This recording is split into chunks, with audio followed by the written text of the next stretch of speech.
All right, what's going on, people? It's Coach Williams, and I'm back again for another breakdown of a play.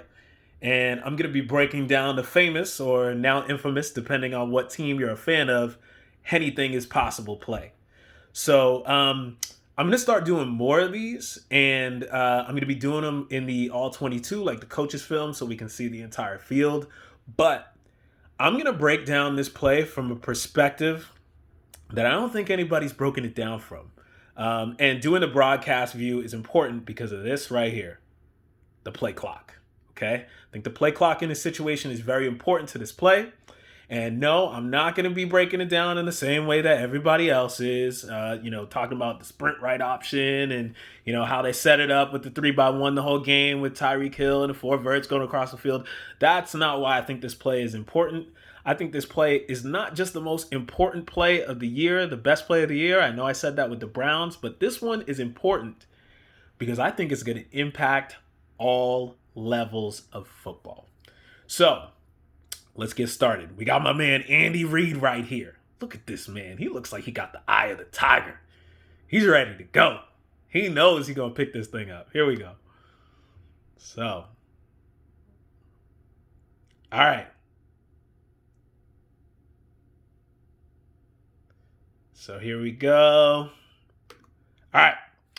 So, like I said before, play clock, 24 seconds. Okay. They're already set at 24 seconds in the play clock. Okay. So they can run a play right now. Now, obviously, I know what you're thinking. Well, obviously, they're not going to run a play in this situation because if they don't get it, the Browns are going to get the ball back with a lot of time. Of course, everyone knows that. That's the main reason why you run the play clock here. But the other reason why you run the play clock here is think about it for a second. I know a lot of y'all are either fans of the game and watch a lot of football, or you're players who have played a lot of football, or coaches who have just been around the game for decades. The reason why the play clock is so important in this situation is, what do you think the Browns coaches on the defensive sideline were saying? You better watch that football and not give them a cheap one. Don't jump off sides. Don't jump off sides. Because teams all the time. How many times have you seen a team come to the line of scrimmage and just hard count you? They let the play clock run. They run it down and either call timeout or they'll take the penalty or whatever. So many times we've seen that in football games, right? So, and usually if they do run a play, they're going to run it with like 1 second left on the play clock. So remember that, right? Here we go. All right. So, Henne, look at this. Look at Henne. He's not saying a word the whole time, right? All this communication has been nonverbal.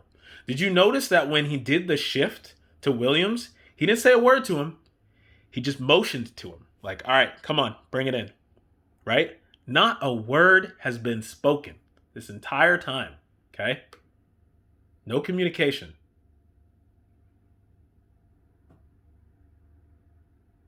All right. So Henne gets to the line. And he snaps the ball with about 4 seconds.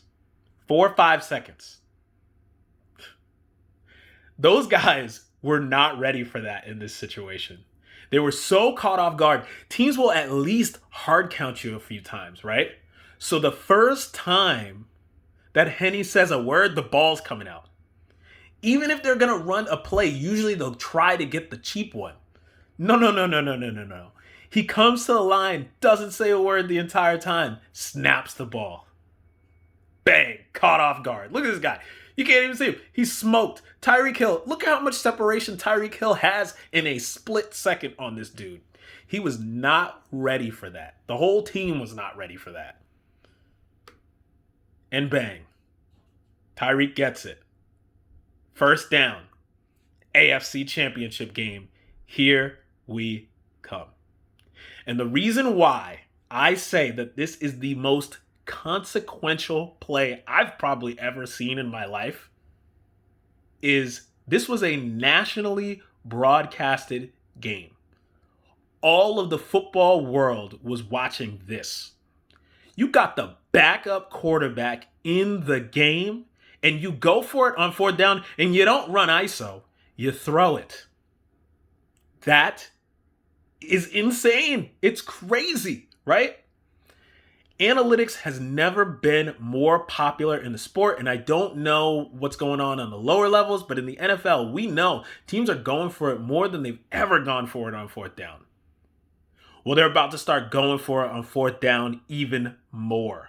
We have got to be ready for this as defensive coaches. We've got to start repping it. We got to start doing situational stuff because guess what? Third down is the new second down in 2021, okay? So in the offseason, teams are going to be working on this stuff. They're going to be repping it on the offensive side. They're going to be coming up with play designs for fourth down. And it's not just going to be at the end of the game like this. Teams are going to start going for it on fourth down when they feel like they're in the right spot all the time. So as defensive coaches, we've got to put this into scale. We've got to put this into team. We've got to rep it situationally. We've got to get ready, and it's got to impact our play calling on third down, right? We've got to be thinking about this a lot more. So that's my perspective on it. And I mean, who knows? Maybe something will happen in these next 2 weeks, and we'll see a situation where they go for it on fourth down like this, and it ends up being a total disaster, and then maybe people are a little more hesitant, a little more scared to do it. But it's an arms race. It's a whole new world. So defense, we got to get ready. We got to bow up, be ready for the challenge, and start preparing for this stuff. So like I said before, I'm going to be doing a lot more breakdowns. I have a breakdown that I want to do soon for the NFC Championship game. There's a play that I want to show you guys from the last meeting. I believe it was in week 6 between Aaron Rodgers and Tom Brady. I haven't had a chance yet to watch the Bills and the Chiefs matchup again, but maybe if I see something consequential there, I'll do a breakdown of that before the game happens. But I just wanted to show you guys this and tell you the world's about to change, man. Things are about to be real different. All right, baby. Ball Hawks football, we fly, and I will be back soon with more breakdowns.